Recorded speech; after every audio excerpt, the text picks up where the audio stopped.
فاطمه ګل د شپې څو روپۍ اخلي او څه ریټې چلیږي ټول معلومات به درله په دې ویډیو کې درکوم. کتونکو د فاطمه ګل د واتساپ یو میسج چې په سوشل میډیا باندې خور شوی دی او هغه کس سره یې دغه لوبه کړې، معامله یې ورسره کړې ده او دغه میسجونه یې ترېنه سیو کړي دي چې اوس یې ورله په سوشل میډیا باندې خپاره کړي دي. نو دغه میسجونه به درسره خو هم دلته اورومه، تاسو یې خپله کتلی شئ او په څو روپۍ ورسره خبره ډن کړې ده. نو دا هم درته وایم فاطمه ګل چې نن سبا په ډانسونو او ډرامو کې کار کوي او چې یو مشهوره ده. دغه فاطمه ګل به د دغه ډانسونو ډرامو نه مخکې کوم کارونه کول دا حقیقت درته وایم. کتونکو دی به مخکې خو هم دغه غلط کارونه کول او بدکاریانې به یې کولې چې د دې ریټ زیات نه و. 20-10 روپۍ شپه به یې اخیستله او په دغه باندې به دا خوشحاله وه، هلکانو سره به تله او هلته به یې ورسره شپې کولې.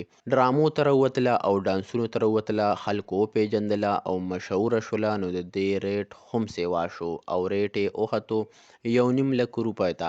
نن سبا دا د شپې د یو کس 1.5 لک روپۍ اخلي او هلته ورسره دغه بدکاریانې کوي او دغه غلط کارونه ورسره کوي. کتونکو دا زه نه ویم، دا خپله فاطمه ګل د یو کس سره ډیل کوو او هغه میسجونه یې په سوشل میډیا باندې خپاره شوي دي. نو کتونکو دا هر څه چې ما کوم درته وویل دا د فاطمه ګل د خولې دي او هغې خپله دا ډیلینګ کړی دی.